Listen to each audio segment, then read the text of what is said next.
Welcome to SOS for Your Life, Emergency Wisdom for Everyday Life. I'm your host, Susie St. Angelo, and thanks for joining me today. Today's episode is called Food 101. In today's episode, I'll be talking to my guest, Julie Robbert. Julie is a personal chef and owner of Lakeside Prep Chef and Julienne Dinner Club. She started her business in 2020 and offers family in-home meal prep, dinner party services, and interactive cooking for couples and small groups. And this podcast is for you if you want to change something, whether that's your career, your health, or something else. You might be wondering if this is the right age and stage in your life to be doing this, and you don't know how to start. Or maybe you're one of those people caught in analysis paralysis. I see, I understand, I was that person too. I used to feel the same way. And so just a reminder, you can find this podcast on Spotify, YouTube, iHeart, Apple, and Amazon Podcasts. Remember to like, share, and subscribe to this podcast.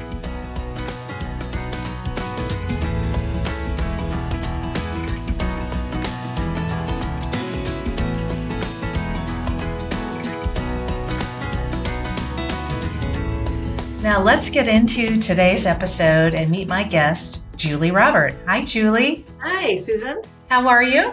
I feel great. It's a beautiful fall day in Michigan today.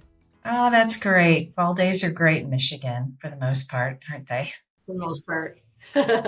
Yeah. Yeah, very good. Well, it's good to see you in your kitchen, and I'm looking forward to our conversation. And if you would tell our listeners and viewers about yourself and your background. Sure. I started my career, my last career, kind of late in life, and went back to cooking school and became a personal chef. I just fell in love with it, and I love cooking for people. So took the plunge, and I felt, well, when I'm ready to quit my full-time job and do this full-time, I will do that. And I acquired clients as I was going to cooking school, and then the time just became right. So I quit my full-time job with the security of insurance and all those things you get, and went out on my own, started my own company about 5 years ago. And it's just been so much fun. It's just so many different things happen, so many challenges that I really love. Oh, that's great. Can you tell people what a personal chef is? Sure. There's a personal chef and a private chef. And if you have a private chef, that's someone that lives in your home or works for you exclusively pretty much 5 days a week. A personal chef has a lot more flexibility. So I have a variety of clients that I'll go into their home for the day, do meal prep for them. I do small dinner parties. I do some cooking lessons, a lot of variety in what I do as a personal chef. So it's just a lot of fun. Typically, my clients, I have them once a week and do meal prep for them. And as I said, dinner parties and things like that are a little bit more sporadic. So is the meal prep you're doing for them, are they dinners normally? Are they lunch and dinner? Or are they breakfast, lunch, and dinner? The thing with the personal chef is it's very custom. So it's custom to the client. The types of food they can eat and can't eat. What they like, their lifestyle, it's all tailored to that situation. But typically, it is dinners, typically. Sometimes if they have children, they want to have little extra snacks made. I have one client that I know, and she's so busy, I'll go in and out in her home cooking, and she's running all over the place. And I mean, she's busy.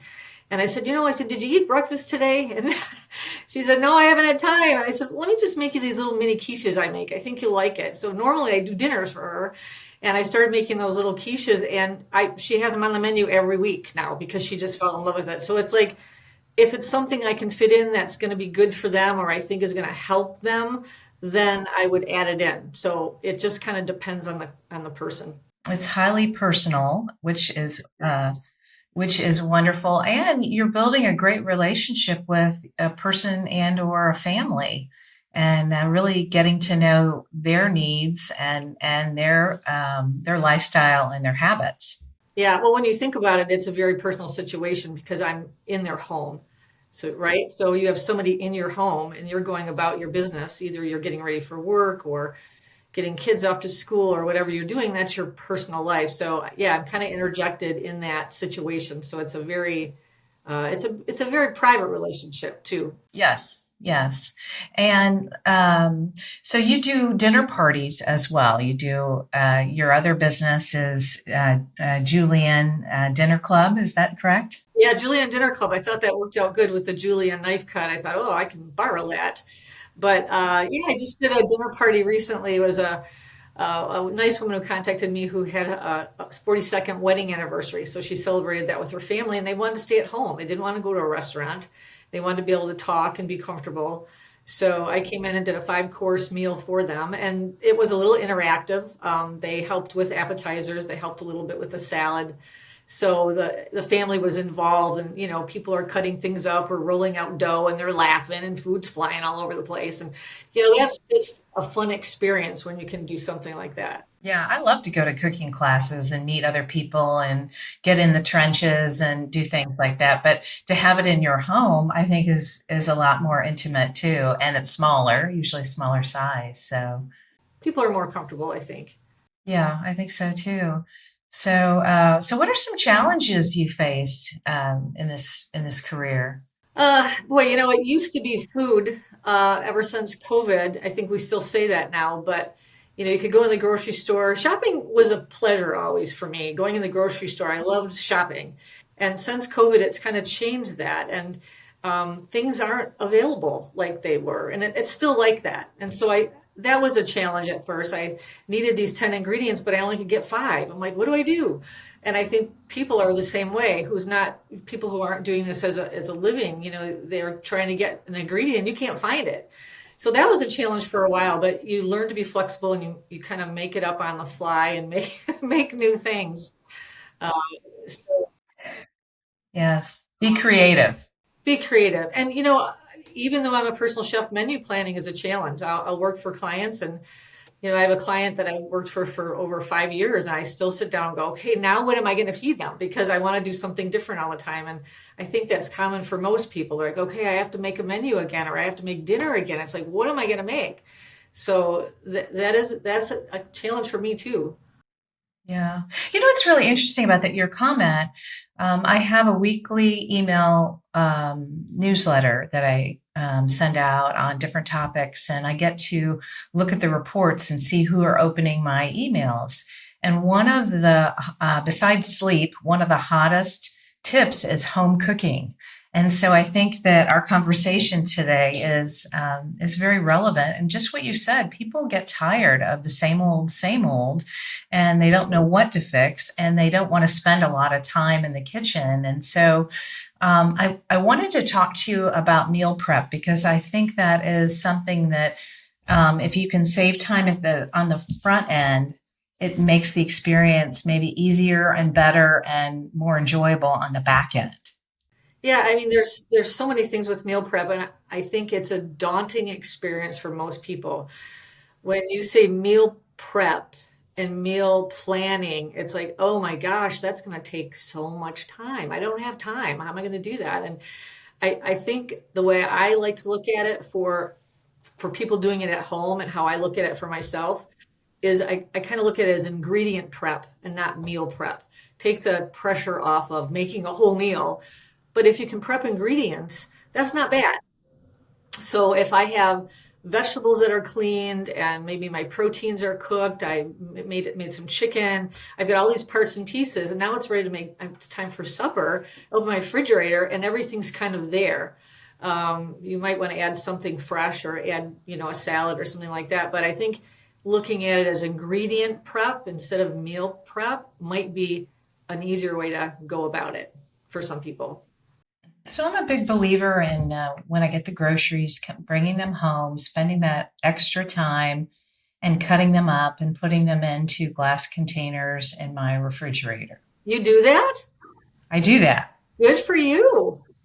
I do that, and I preach that, because I think that is, I know there's a lot of people who don't like to shop. So when you said you do like to grocery shop, you're, I think, in the minority of the women that I talk to. They look at it as a means to an end, but I view it as it's that much time that I'm going to have later on if I am in a busy situation and I need to put something together, that at least it's ready to go. And if I need to chop something further, I can do that. But I'm not, peeling carrots, and I'm not, having to gut out a cucumber or a pepper or something like that. So, what's your theory on that and your refrigerator and organizing your refrigerator? Well, I have to back up a little bit. I used to love grocery shopping, and I do it probably at least once or twice a day now, but it changed with COVID. So I don't enjoy it as much as I did because the grocery store has changed. The shoppers have changed. Everything's kind of changed. So for me now, it almost is a means to an end. I need to go to the grocery store to get my produce, but I wouldn't trade it for the world. I wouldn't have someone else shop for me, and people do that for a living, and I see them in the store every day, and that's a great service. But for me, for my clients, I want to pick out that chicken. I want to pick out that apple. I want to pick out that lettuce. And for me, when I'm for home, I want that too. That's kind of important to me to be able to have the freedom to make those choices. And I think that's important. I think that's really important. So yes, it's time, but I can't think of a better way to spend my time than picking out what I'm going to put in my body, what I'm going to eat. I think that's very important. But I said that about you chopping all your food up because not a lot of people do that, and they'll go to say the farmers market on the weekend and they're very excited and they get all their produce, and who doesn't? Everything looks great, and it goes in a plastic bag and it goes in the refrigerator and the door gets shut and that's it. And then 3 days later it's like, oh my gosh, what was that? So like you're saying, that's a good example. That really is what you want to do. You brought it home, you need to follow it through and get it out of the bag and prep it and put it in the refrigerator. Um, I've seen a lot of different refrigerators and way people organize, but honestly, you should really love your food storage, and you should. I love my refrigerator. There's my husband and my refrigerator, and it's kind of equal. When we moved to a new home a few years ago, I took my refrigerator with me. The realtor said, "I've never heard of anybody doing this." I said, "My refrigerator comes with me because I love my refrigerator." But I say that because it's it's just the way that I want it. And if you have an availability to get the refrigerator of your dreams, I say get it because it makes it a lot easier when you open it up and you like seeing how it's organized. And when it's not organized right and you don't like your refrigerator and this is too small or this is too whatever, it's daunting. But just that little bit, really helps it. And you're going to want to make it look pretty, and you're going to want to prep your food. And organizing your fridge, you can take it a couple steps further. I actually have a breakfast shelf and I have a lunch shelf. I know it sounds kind of funny, but everything for lunch is on the one shelf. Everything, the dressing, the seeds, the lettuce, the vegetables. My husband loves sauerkraut on his salad. So, I mean, everything is on that shelf. So when it's time to make lunch, you just grab it and you make it and you put it back. It's not like, where's my dressing? Where's the whatever? Um, so it's right there. It's right there. And not everybody can do that. Not everyone likes to do that. But for me, I found that you talk about saving time, that saves time. I wanted to back up because what I noticed from from me in the past when I didn't organize my refrigerator and I didn't chop up my food, my produce when I brought it home is I tended to waste more and forget about it. And I'm a visual person. I want to see it.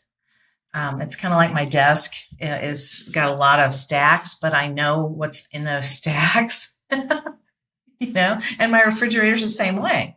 And so I like the fact that you've explained, how you organize your refrigerator, and everybody's different. But I like that because it's another step towards simplicity. And I think people, men or women, whoever's listening, who do the cooking in a family, I know one client I have, she would come home from work and her husband and son were sitting there going, "What's for dinner?" And as we worked together, I said, "Is there a way to incorporate your son as a teachable moment?" He was right out of college, and teach him how to cook and get together with him in the kitchen, and you have that time together, and he could help you out so that when you get home, it's not, "Hey, mom, what's for dinner?"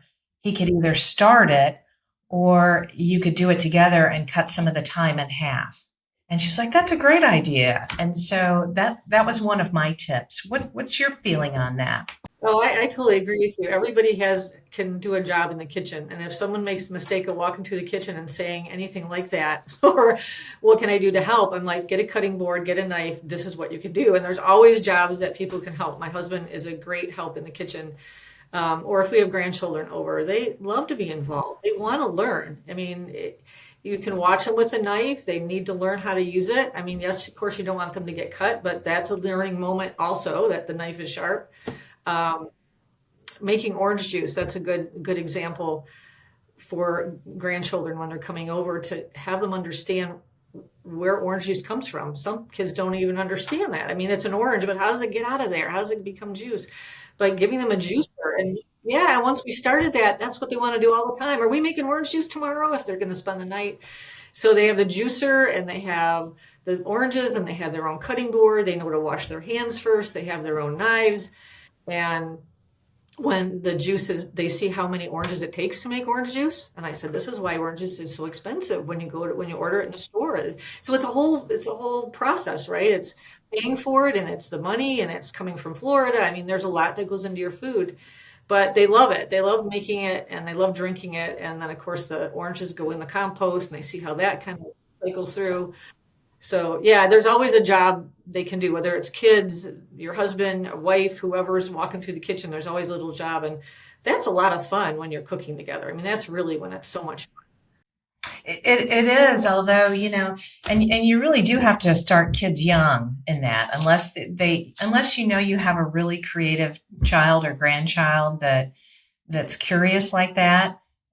You kind of have to indoctrinate them and get them in there and start them young, because otherwise they're what I know from my previous experience was they like to be on their tablets, and they just think money, or not money, they think that food and money is going to just appear on the table.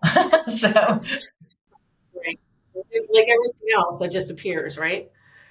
yeah, it just appears. So I love that. I love that educational component and where things come from, and getting the family involved. So we're on sync there. So can you talk about balancing a balanced meal and a balanced plate, and some things that you think about when you're doing meal planning for a client? Yeah, sure. I just need to back up a teeny bit about the kids. I think they're all creative. And it's funny because I have in my mind what a plate should look like, even if it's for a 5-year old.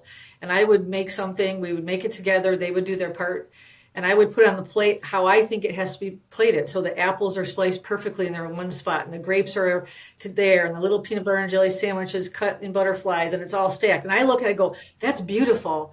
And I would say, okay, now here's your parts and pieces. You can put it on your plate. And they would stack it up. Like they'd take the sandwich, and they'd take the apple, and then they take the sandwich again, and they'd make something. I'm going, what the heck is that? But it was their own vision, and it was so much fun. I'm like, cool, do it. I mean, that's great. Who knows what's going to happen with that? But as far as me, when I'm plating food, I always look at color. It's always color. So chicken is like the hardest thing to plate because it's brown. And everyone, a lot of people, if you eat meat, not everyone eats meat, but chicken and mushrooms, and it's more brown. So I always think about, how do I add color? How do I get red? How do I get green? It's a red pepper, or it's a green pepper, or I'm always thinking about color in the plate. When I'm making the food and when I'm plating the food, to me, that's where my eye goes. And I think that's normal for most people, right? You order with your eyes when you see food in a restaurant, and you see the menu, and you're like, oh, that looks good. Um, and as far as what's on the plate, it kind of depends on the client. So some people are not meat eaters, and some people are. So either you're doing, a little bit of protein and a lot of vegetables, or you're doing all protein. That kind of depends on the person as to what's on the plate. But when it's all put together, to me, I think it has to look good. And to me, that's usually with color. Yeah, I'm a big believer, through my health coaching training and just personal journey of eating color and texture. Eating the rainbow is what I say. Part of my training was primary foods. And primary foods are not the food on your plate. It's all the other things around your life. It's your finances, your career. It's your home life. It's your home cooking. And so I'm a big believer in eating the rainbow, and I just feel so much better. And I know that it's helping to detox and cleanse and strengthen my body when I have a variety in my system. Exactly, and that's a big part of it. So you can have a little bit of, you're making a warm meal, you're making a dinner, but why not cut a piece of apple and put there? Why not put grapes on the plate? Why not put, whatever, something that's cold, something that's fresh, and mix it up together? But you're right. You want to have variety, of course. You want to have as much variety as you can, obviously. Yeah, absolutely. So, you know, you have so many talents and so much to offer. If someone's listening to this or watching this podcast and they're not in Western Michigan, how could they benefit from your services? Yeah, they could look me up. I'm on Lakeside Prep Chef. It's hard to say that fast, but Lakeside Prep Chef. I have a website, and that's the best way to reach me. And if someone's looking to kind of start their journey to learn how to meal prep, learn how to make some changes in their pantry and their refrigerator and their freezer, they can reach out to me. We could probably do some consulting on the phone since not everyone's here in West Michigan. Um, even little things like your spices. Who loves to open their spice drawer or cupboard? You can never find anything, right? And that would just drive me crazy. And now I know again this sounds kind of crazy too, but I everything's in order. My spices are in order from A to Z, and they're on a wall. I made a special little organizational cabinet where they're on the wall. They're not in the cupboard, and it saves time. So there's little things like that that can be done. It all depends on people's space, but to help organize and be more efficient. And obviously, the goal is to eat healthier. So my friend came over when I bought my home, and she loves to organize and reorganize, and so she saw all my spices, and she suggested, and I did this, that I get a lazy Susan and put it in my corner cabinet, and that was new to me because otherwise I would have done stackables so that I could see them, but this time I can spin it, and most of them, 95% of them fit on the Lazy Susan. And so that for me was a new aha moment that I could go, oh, I never thought about doing a Lazy Susan. Right, and you probably are going to use more spices than you've used before. And that's the other thing. It's a variety there too. It's not just, although salt and pepper is probably my favorite spice to add, but there's more to that. Let's throw a little oregano, let's throw a little thyme, let's throw a little nutmeg. What the heck do I use nutmeg for? It's just once a year. No, you can put it in anything, anytime.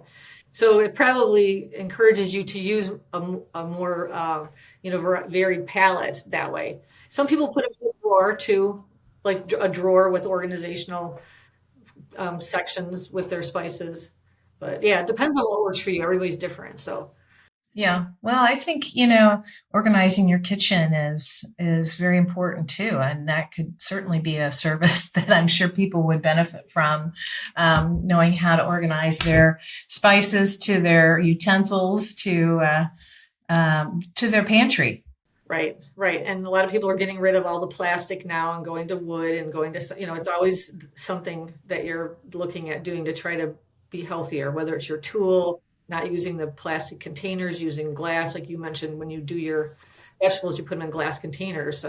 So you're getting rid of the plastic now. And, there's a lot of things that are important as far as prepping that are good for your health as well. Little things that you wouldn't think about. Even the cutting board. To use people, you don't use plastic cutting boards now. We're using wood, going back to wood, and it's all those things. Cleaners in your kitchen, keeping your counters clean, and you're using bleach, and all those little food safety things that are really important too. So, but it's all fun. As long as people have fun with it, that's the important thing. And you want to eat healthy and enjoy it. So you do little things at a time. Yeah, it should be a joy. So I always ask my guests what their SOS is. What are one or two things besides contacting you? What are one or two things that people can do right now to make their life easier in relationship to home cooking? Well, I kind of would go back to small steps, and I talked about the refrigerator.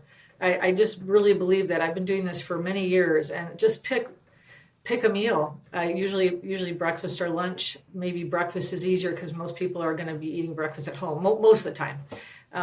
And just challenge yourself. What are we always going to use in the refrigerator that's going to be eaten in the morning? And try to put that all on one shelf or all in one area or all in a container. Everyone's refrigerator is different. Maybe you don't have the luxury of a whole shelf, but and try to challenge yourself to do that and see if that helps you and saves time. And I think you'll be looking forward to adding things to your shelf. It's like, oh, I don't have this. I think I could eat that in my omelet. I'm going to put some of my vegetables that I had for lunch. I'm going to put them on my breakfast shelf, and I'm going to start adding that in to get more variety when I'm making breakfast. That kind of thing. I think that would be fun for someone to try, just to try it. I don't know if it would be easy or not, but it's so efficient. I find.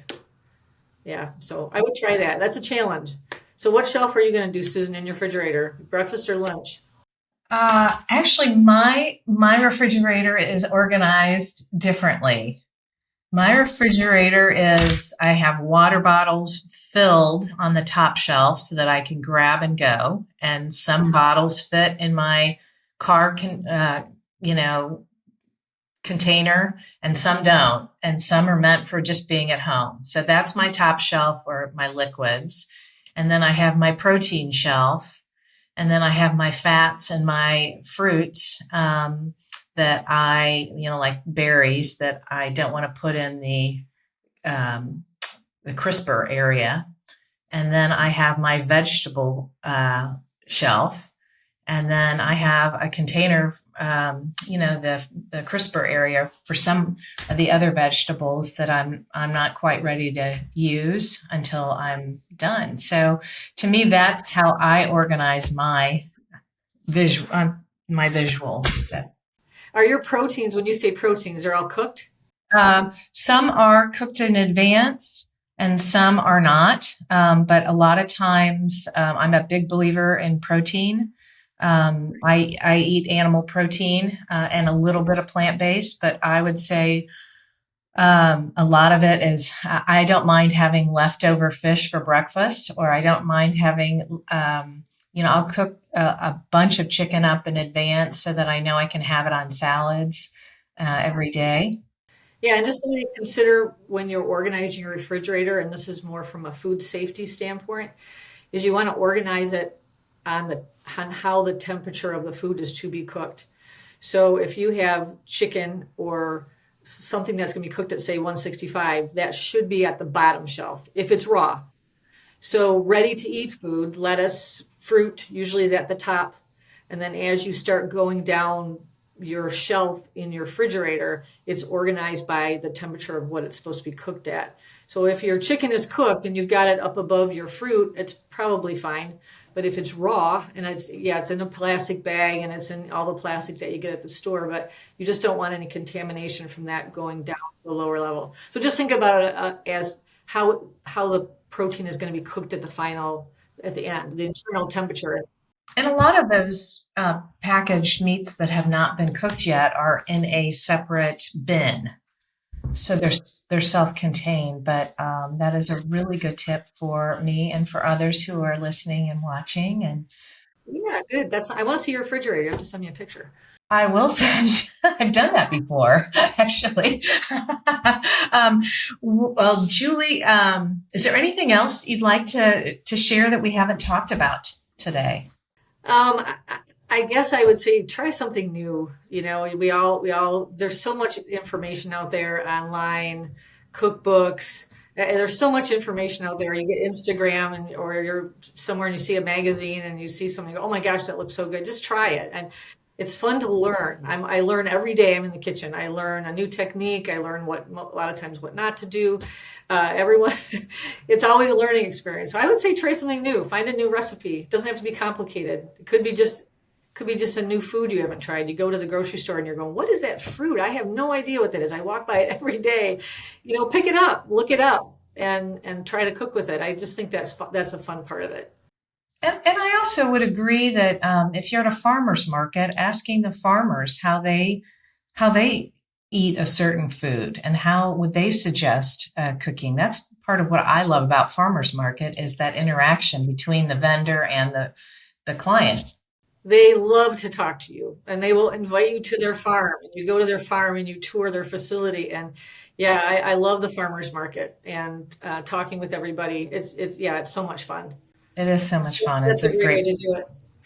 great. It's a great Saturday morning for me. So, Julie, how can people get a hold of you?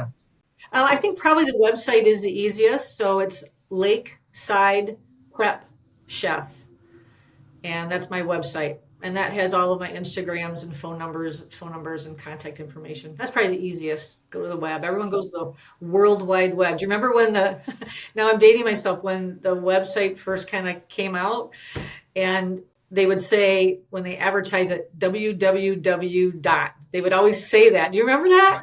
I do. Wow, what is that? That's just weird. www. They don't say it anymore. So I'm not going to say www, but Lakeside Prep Club.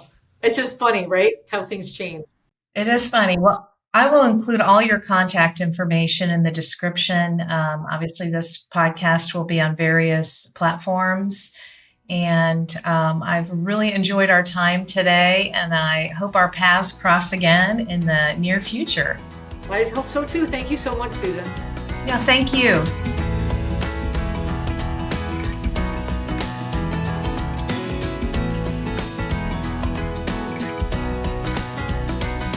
Well, friends, sadly, that's all the time we have today. Thank you for listening and watching to SOS for Your Life, Emergency Wisdom for Everyday Life. And thank you, Julie, for joining me today. This episode was a good conversation about food. Many people don't enjoy the process of meal prep and buying food and cooking food. And Julie makes it a very simple, easy to organize, and fun process. So just a quick reminder on how you can support this podcast: like, share, and subscribe. Send me a review or any question you might have, and that question might be answered in an upcoming episode. Follow me on Instagram, LinkedIn, and Facebook. And if you'd like to be added to my weekly email newsletter, feel free to share your email address with me. And if you're interested in coaching sessions or breathwork sessions, I'm happy to help you with that too. Until next time, take care, and I'll see you soon.